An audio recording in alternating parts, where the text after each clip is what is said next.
Assalamualaikum warahmatullahi wabarakatuh. Alhamdulillahilladzi an'ama alaina bi ni'matil imani wal islam. Asyhadu an la ilaha illallah wahdahu la syarikalah lahul mulku wa lahul hamdu wa huwa ala kulli syai'in qadir. Allahumma shalli wa sallim wa barik ala Muhammadin wa ala alihi wa ashabihi wa man tabi'ahum bi ihsanin ila yaumiddin, amma ba'du. Ibu-ibu, bapak-bapak, jamaah kaum muslimin wal muslimat rahimani wa rahimakumullah. Alhamdulillahirabbil alamin.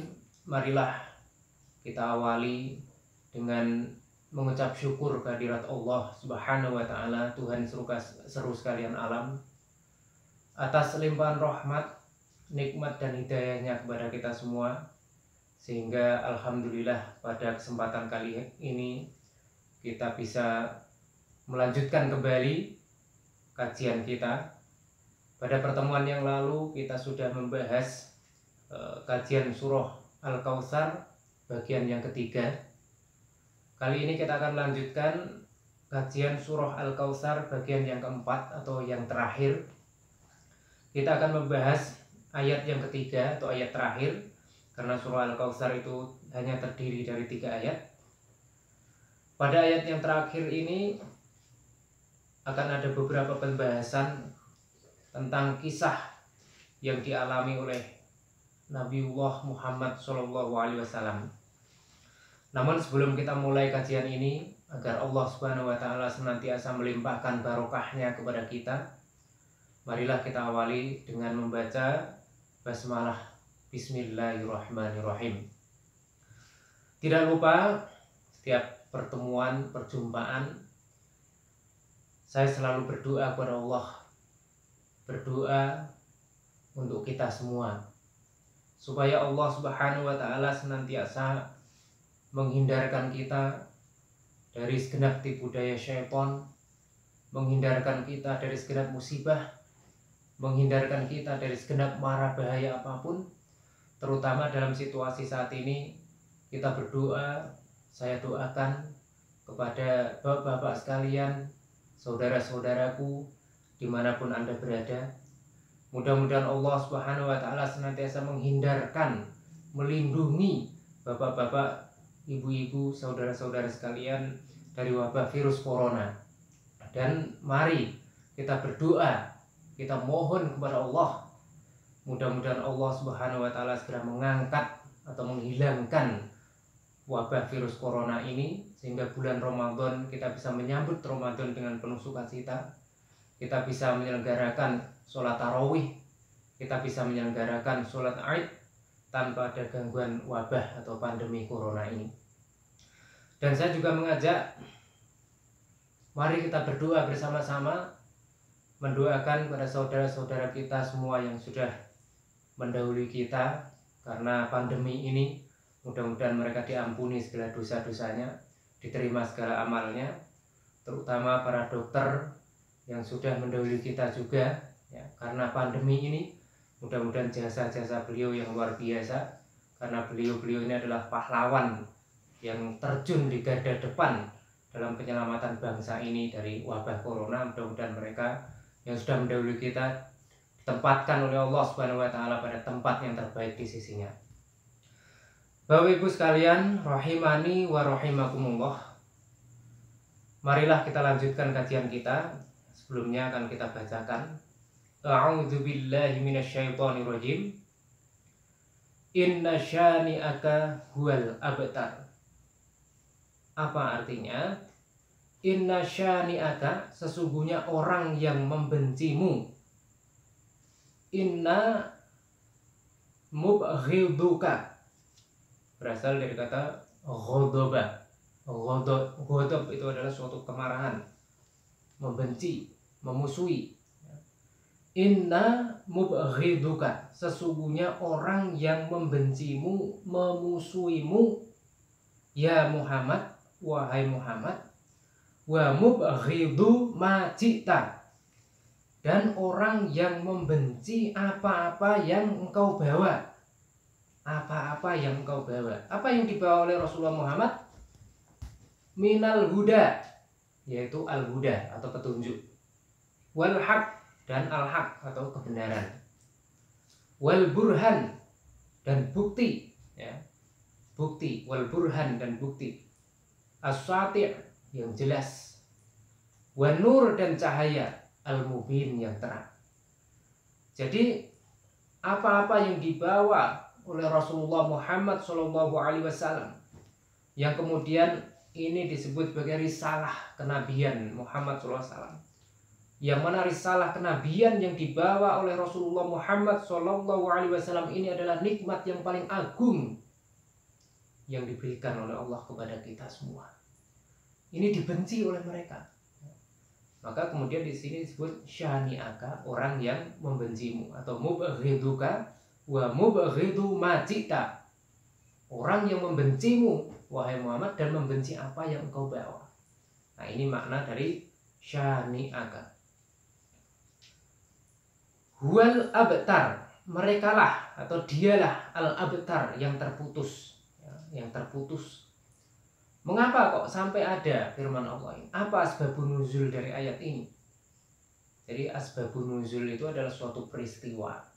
Sedikit kita sampaikan kembali ya. Apa itu asbabun nuzul? Asbabun nuzul adalah suatu peristiwa yang terjadi, yang mana peristiwa itu melatar belakangi turunnya ayat. Itu asbabun nuzul. Jadi peristiwa apa yang melatar belakangi turunnya ayat ini? Qala Ibnu Abbas, berkatalah Ibnu Abbas, wa Mujahid dan Mujahid, wa Sa'id Ibnu Jubair dan Sa'id bin Jubair, wa Qatadah dan Qatadah. Jadi para sahabat yang mulia ini menyampaikan, nazalat, turunlah ayat itu fil As ibni Wa'il, mengenai Al-As ibni Wa'il. Siapakah Al-As ibni Wa'il ini? As bin Wa'il ini adalah salah seorang di antara kaum Quraisy yang sangat benci kepada Rasulullah Muhammad SAW. Dan kita perlu tahu bahwa As bin Wa'il ini adalah bapak dari Amr bin As. As bin Wa'il ini sangat benci kepada Rasulullah Muhammad, sangat benci terhadap apa yang dibawa oleh Rasulullah. Maka di mana-mana yang namanya As bin Wa'il ini selalu mencela Rasulullah, selalu menghina Rasulullah. Kemudian As bin Wa'il ini menuduh bahwa Muhammad itu adalah al-abtar, orang yang terputus. Nanti akan dijelaskan pada penjelasan berikutnya apa yang dimaksud As bin Wa'il ini. Kenapa kok Muhammad itu oleh As bin Wa'il adalah orang yang al-abtar, terputus. Maka tuduhan As bin Wa'il atau celaan, hinaan As bin Wa'il ini pada Rasulullah Muhammad justru kembali kepada dirinya sendiri, yang akhirnya diceritakan bahwa As bin Wa'il ini akhirnya meninggal dalam keadaan kafir, meninggal dalam keadaan terhina, mati dalam keadaan yang hina. As bin Wa'il ini pernah pada suatu hari mendatangi Rasulullah dengan membawa tulang yang kering, ya. Tulang yang kering ini kemudian diremas-remas, diremuk, dihancurkan di depan Rasulullah Muhammad. Kemudian hancuran dari tulang-tulang itu yang sudah hampir menjadi debu itu ditiupnya oleh As bin Wa'il. Setelah meniup tulang itu, kemudian As bin Wa'il menyampaikan pada Rasulullah, wahai Muhammad, apakah tulang-tulang yang hancur ini akan dibangkitkan kembali oleh Allah Subhanahu wa Ta'ala? Bagaimana jawaban Rasulullah? Rasulullah langsung menjawab dengan telak, dan jawaban ini yang kemudian sangat menohok As bin Wa'il itu sendiri. Bagaimana jawaban Rasulullah? Iya, dengan tegas Rasulullah menjawab, iya, kamu akan dibangkitkan oleh Allah Subhanahu wa Ta'ala dan dimasukkan ke dalam neraka. Itu jawaban Rasulullah pada As bin Wa'il. Nah itu, jadi menurut Ibnu Abbas ayat ini turun berkenaan dengan As bin Wa'il. Wa qala Muhammad ibnu Ishaq an Yazid ibni Ruman qala kana al-As ibnu Wa'il, adalah dulu As bin Wa'il ini, idza dzukira Rasulullah sallallahu alaihi wasallam, ketika nama Rasulullah Muhammad sallallahu alaihi wasallam disebut, yaqulu, dia selalu berkata, da'auhu, biarkan saja dia, fa innahu rajulun abtar, maka sungguhnya Muhammad itu adalah rojulun aktar, seorang laki-laki yang terputus. La'ubbalahu, tidak ada keturunan baginya. Faidah halaka, apabila binasalah dia, kata As bin Wa'il, in koto'a dzikru, maka akan terputus sebutannya. Apa maksud perkataan As bin Wa'il ini? Perkataan As bin Wa'il ini merujuk atau memaksudkan dengan wafatnya putra-putra dari Rasulullah Muhammad Shallallahu Alaihi Wasallam. Kita tahu bahwa Rasulullah ini punya 3 anak laki-laki. Anak laki-laki Rasulullah yang pertama dari Khadijah radhiyallahu anha adalah Qasim bin Muhammad atau Qasim bin Rasulullah. Qasim ini meninggal ketika usia kurang lebih 2 tahun. Jadi Qasim meninggal pada waktu kecil, wafat pada waktu kecil. Kemudian putra kedua Rasulullah yaitu Abdullah bin Muhammad. Abdullah juga sama, meninggal ketika waktu kecil. Kemudian yang ketiga, putra beliau yang ketiga atau anak laki-laki beliau yang ketiga adalah Ibrahim. Nah, Ibrahim ini adalah putra Rasulullah dengan Maria Qibtiyah, ya, bukan dengan Khadijah. Jadi Rasulullah itu punya 6 orang anak dari Khadijah dan 1 orang putra dari Maria Qibtiyah. Itu Rasulullah, ya. Nah, kemudian 3 anak laki-laki Rasulullah ini semuanya wafat. Mengapa kemudian As bin Wa'il mengatakan la'ubbalahu, padahal masih ada putra-putra beliau yang akhwat atau putri-putri beliau masih ada? Karena orang Arab itu mendiskreditkan atau memandang rendah seorang anak perempuan, ya. Dalam sejarahnya bangsa Arab jahiliyah itu memandang rendah perempuan. Jadi perempuan itu tidak dianggap. Maka ketika seorang itu punya anak laki-laki, maka dia akan merasa bahagia, merasa bangga, merasa punya kelanjutan keturunan. Maka ketika orang itu anak laki-lakinya meninggal atau tidak punya anak laki-laki, oleh orang-orang Arab jahiliyah disebut sebagai orang yang abtar atau terputus keturunannya karena tidak punya anak laki-laki. Kemudian akan terputus zikruhu, sebutannya tidak akan disebut-sebut lagi, akan hilang. Itu menurut pendapat mereka orang jahiliyah. Namun salah pendapat mereka itu. Rasulullah tidak terputus. Bahkan yang terputus adalah orang yang menuduh Rasulullah sebagai abtar itu. Nah, ini yang mengapa As bin Wa'il mengatakan seperti itu berdasarkan riwayat yang disampaikan oleh Muhammad bin Ishaq. Itu komentar dari As bin Wa'il terkait dengan Rasulullah. Dan komentar yang sangat mendiskreditkan Rasulullah karena bencian, ya. Kemudian sedikit kisah juga bahwa orang yang benci kepada Rasulullah Muhammad itu banyak, ya. Sedikit yang saya sampaikan, di samping As bin Wa'il itu adalah Walid bin Mughirah. Walid bin Mughirah ini juga sangat memuji Rasulullah. Namun salah satu putra dari Walid bin Mughirah ini namanya adalah Khalid bin Walid. Kita tahu siapa Khalid bin Walid. Khalid bin Walid adalah seorang yang memimpin perang Uhud ketika memusuhi Rasulullah. Kemudian Khalid bin Walid ini masuk Islam. Dan pada masa-masa selanjutnya Khalid bin Walid ini menjadi panglima, salah satu panglima dari kaum muslimin, yang diceritakan bahwa dalam berbagai macam peperangan Khalid bin Walid ini selalu menang. Jadi Khalid bin Walid adalah putra dari Walid bin Mughirah. Jadi seorang yang sangat membenci Rasulullah, sangat memusuhi Rasulullah. Namun ternyata anaknya adalah Khalid bin Walid yang sangat cinta pada Rasulullah.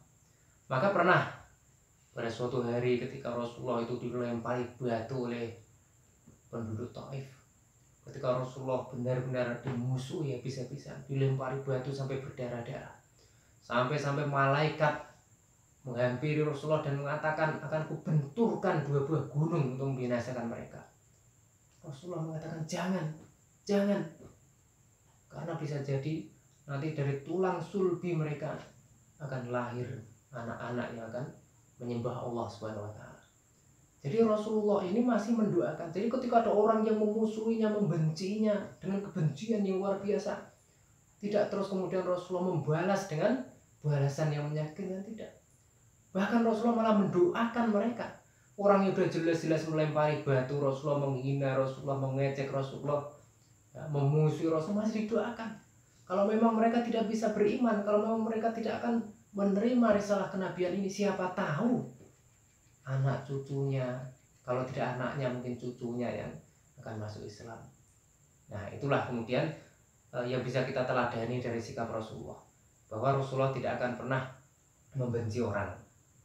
Rasulullah hanya membenci kelakuannya, perilakunya, membenci akhlaknya yang buruk, namun tidak pernah membenci orang. Itulah Rasulullah Muhammad SAW. Maka kita bisa mengambil pelajaran dari ini. Jangan pernah kemudian kita itu istilahnya mencap jelek orang. Karena bisa jadi meskipun orang itu mungkin saat ini kelihatan di mata kita jelek, ya, tapi kita tidak tahu akhir hayatnya, bisa jadi nanti di akhir hayatnya dia akan menjadi lebih baik dari kita. Kita nggak ngerti. Maka jangan kemudian kita terus-terusan, ya, ketika ada orang yang sudah buruk kemudian kita cap bahwa orang itu akan terus-menerus buruk. Belum tentu. Bisa jadi suatu ketika dia akan menjadi ahli ibadah. Bisa jadi suatu ketika dia akan menjadi orang yang sangat baik. Dan ada kalanya orang yang sekarang ini baik sekali, belum tentu juga di akhir hidupnya nanti bisa jadi dia akan berbalik menjadi orang yang tidak baik. Itulah hidup, ya. Hidup ini seperti ini yang kita tidak bisa menebaknya. Maka apa yang kita harus ambil ibrah, kita meneladani Rasulullah.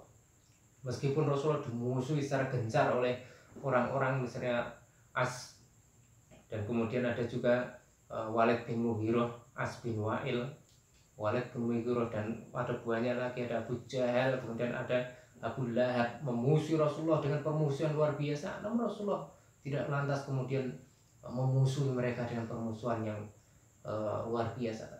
Tapi Rasulullah hanya membela diri.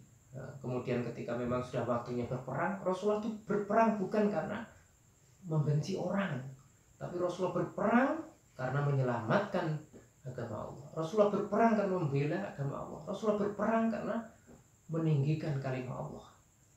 Itulah yang kemudian bisa kita ambil pelajaran dari Rasulullah Muhammad Shallallahu Alaihi Wasallam.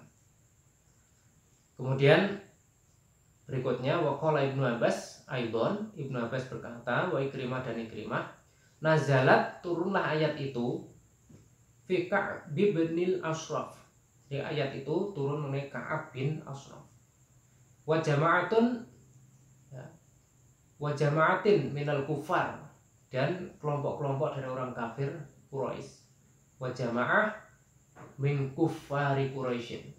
Jadi yang dimaksud oleh ayat ini itu bukan hanya As bin Wa'il, bukan hanya Ka'ab bin Ashraf, namun banyak di antara orang-orang Quraisy. Bahkan kemudian disebutkan oleh Atha, wa qala Atha nazalat fi Abi Lahabin. Jadi ayat ini juga turun tentang Abu Lahab. Wa dzalika hina mata ibnu Rasulullah, wa dzalika hina mata ibnu Rasulillah sallallahu alaihi wasallam, fa dhahaba Abu Lahabin ilal musyrikin wa qala butira Muhammad Laila.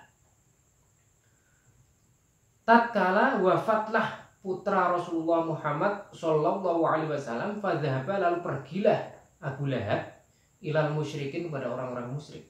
Waqala lalu berkatalah Abu Lahab pada orang musyrik, butira Muhammadun, telah terputuslah Rasulullah Muhammad, terputus garis keturunannya. Fa anzalallah bidzalika inna syani'aka huwal abtar. Ada beberapa pendapat yang dicantumkan di sini. Satu pendapat yang dikatakan misalnya Ibnu Abbas, Mujahid, Sa'id bin Jubair, Qatadah mengatakan bahwa ayat ini turun mengenai As bin Wa'il yang sangat benci Rasulullah, sangat mengusir Rasulullah. Kemudian ada juga yang mengatakan bahwa ayat ini turun tentang Uqbah, ya, Uqbah bin Abi Mu'aid.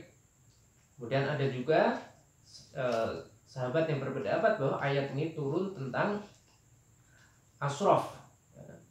Jadi ayat ini turun tentang Ka'ab bin Ashraf. Jangan kemudian kita anggap pendapat-pendapat dari para sahabat ini sesuatu yang bertentangan.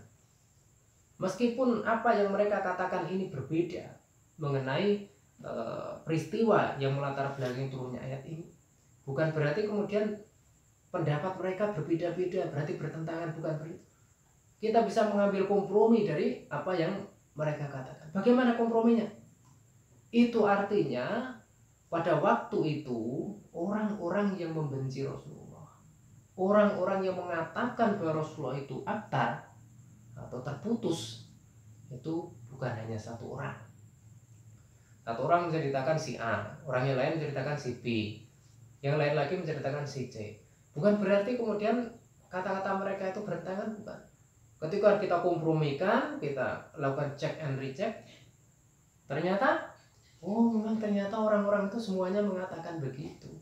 Artinya apa? Banyak orang yang mengatakan Rasulullah itu seperti itu, yaitu orang-orang yang benci Rasulullah, orang-orang yang membenci Islam, orang-orang yang benci dengan risalah Islamiyah yang dibawa oleh Muhammad SAW. Itu mereka mengatakan seperti itu, ya. Jadi komprominya seperti itu. Jangan kemudian ini beda-beda. Ya memang berbeda, tetapi tidak saling bertentangan. Berbeda-beda itu ketika dikompromikan ternyata ketemu. Oh, berarti memang Abu Lahab juga berbicara begitu, As bin Wa'il juga berbicara begitu, Ka'ab bin Ashraf begitu, ya. Dan beberapa yang lain, bahkan disebutkan jama'atun, ya. Jamaah itu kelompok, ya. Kelompok-kelompok.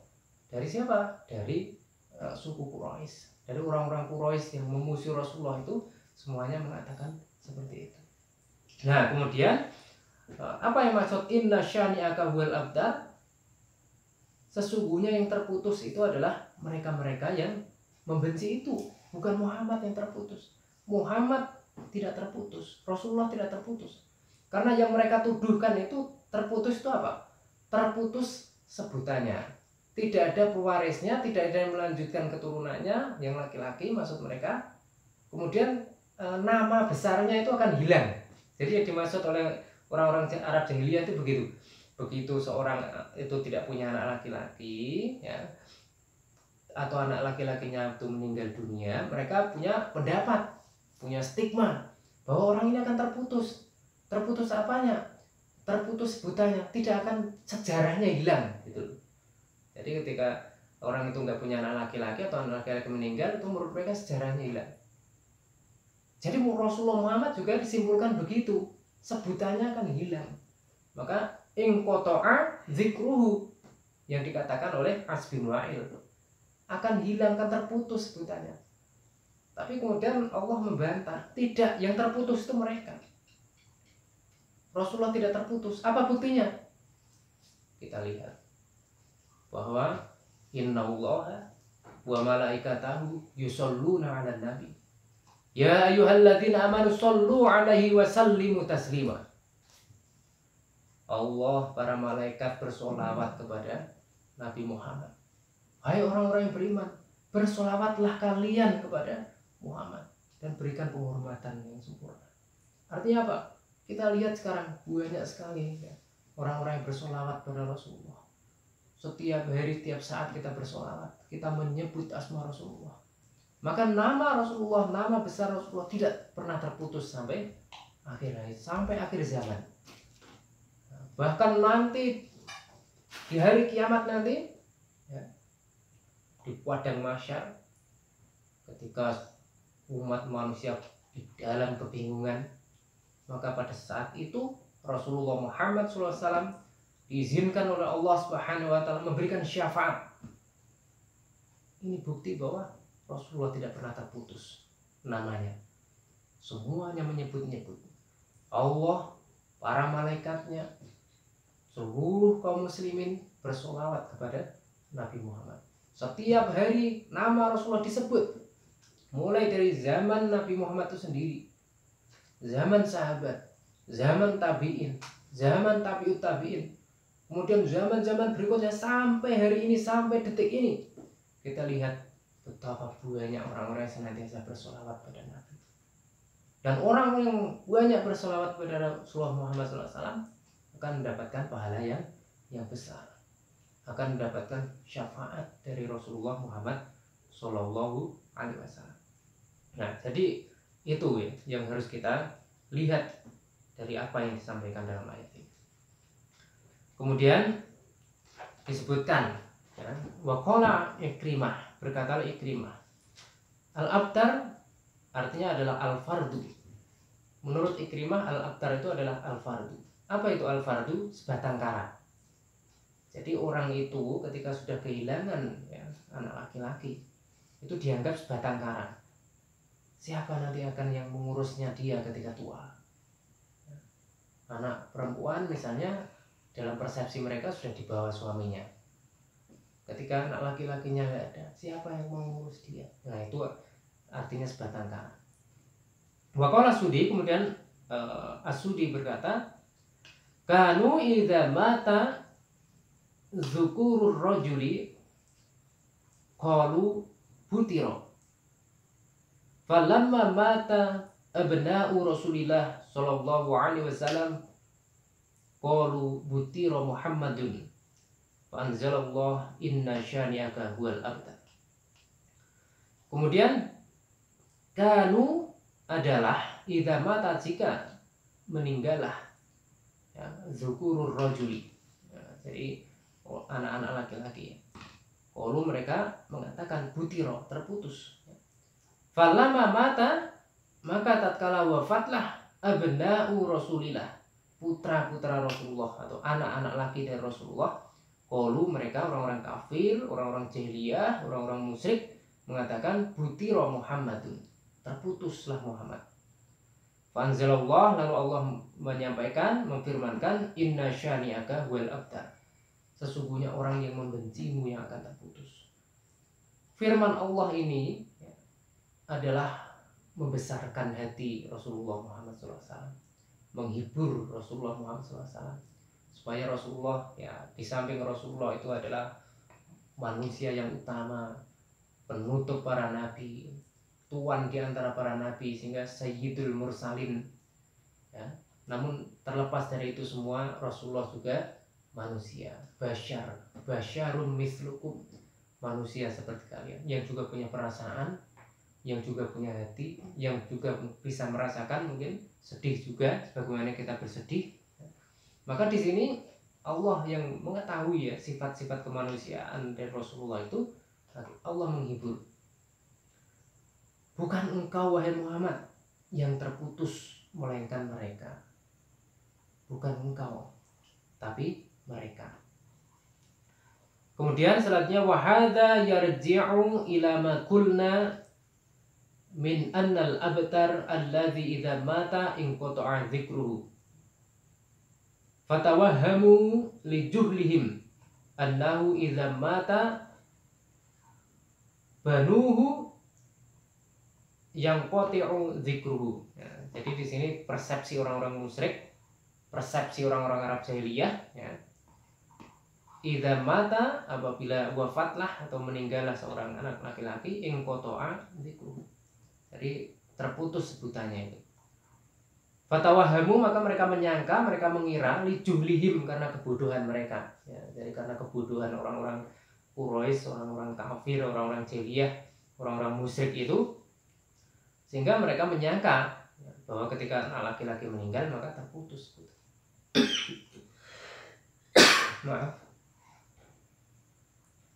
Bal, akan tetapi qad abqallahu dzikrahu ala ru'usil ashhad. Di sini jelas qad abqa, sungguh telah mengekalkanlah Allah dzikrahu, akan penyebutannya. Penyebutan siapa? Penyebutan Rasulullah Muhammad SAW. Mengapa?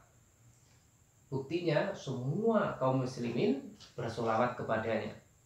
Dan nanti di yaumil qiyamah, di padang mahsyar, Rasulullah diberi izin untuk memberikan syafaat. Wa aujaba, dan wa aujaba, dan mewajibkanlah ya Allah syara'ahu ala riqabil ibad. Jadi Allah telah mewajibkan syariat ya, syariatnya yang dibawa oleh Rasulullah Muhammad SAW itu menjadi suatu kewajiban bagi hamba-hambanya.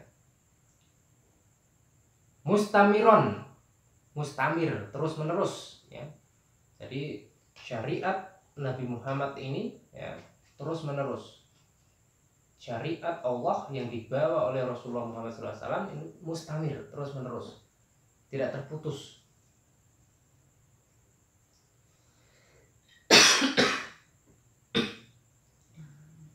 Ila yaumil hasyr, sampai hari kebangkitan kelak. Ya, intinya kesimpulan dari kajian kita pada malam hari ini bisa diambil kesimpulan bahwa ayat ini, surah yang ayat terakhir dari surah Al-Kautsar ini menjelaskan tentang tuduhan ya orang-orang kafir Quraisy yang menuduh Rasulullah ini orang yang terputus. Namun di sini dijelaskan bahwa yang terputus bukan Muhammad tapi mereka-mereka. Sebutan Rasulullah tidak pernah terputus. Nama besar Rasulullah tetap kekal abadi. Abadi di dalam hati kita, abadi di hati kaum muslimin. Dan senantiasa kita ingat, senantiasa kita sebut, senantiasa kita bersolawat pada Nabi Muhammad SAW. Dan juga nanti sampai pada hari kiamat kelak. Betapa ini Rasulullah ini orang yang sangat mulia. Apa yang mereka tuduhkan itu sesuatu yang sangat sesat sekali, sesuatu yang keliru, yang kemudian dibantah oleh Allah sendiri, bahwa yang terputus itu bukan Muhammad. Yang terputus adalah orang-orang yang menuduh itu. Buktinya apa? Semua orang yang mengatakan Rasulullah Muhammad itu abtar, semuanya mati dalam keadaan hina, mati dalam keadaan kafir. Siapa saja mereka? Ya, As bin Wa'il mati dalam keadaan kafir juga. Kemudian Abu Lahab, Abu Jahal, semuanya mati dalam keadaan kafir. Tidak ada petunjuk yang masuk dalam hati mereka. Maka ini adalah bukti betapa Allah Subhanahu wa taala menjunjung atau mengangkat derajat dari Rasulullah Muhammad SAW. Demikian kajian kita pada malam hari ini ya. Jadi surah Al-Kautsar sudah selesai kita kaji. Kita ambil kesimpulan, kita ambil ibrah, kita ambil hikmah dari surah Al-Kautsar ini, bahwa kita bersyukur pada Allah Subhanahu wa taala bahwa kita menjadi umat Muhammad, bahwa kita mendapatkan nikmat yang paling besar, nikmat yang paling agung, yaitu kenabian Muhammad. Dan nanti insya Allah mudah-mudahan kita bersama akan bisa ya, katakanlah dihimpun, berkumpul di tepi telaga Kautsar, telaga Rasulullah Muhammad SAW.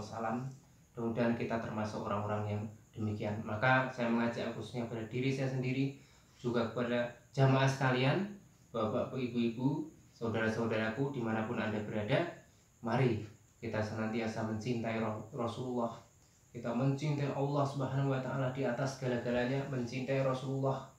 Kemudian sebagai wujud dari cinta kita kepada Allah, wujud cinta kita kepada Rasulullah, marilah kita laksanakan apa yang diperintahkan Allah, apa yang diperintahkan Rasulullah. Kita jauhi apa yang dilarang oleh Allah, apa yang dilarang oleh Rasulullah Muhammad SAW, sehingga kita akan senantiasa menjadi orang yang menegakkan sunnahnya, kemudian menjauhi apa-apa yang dilarangnya.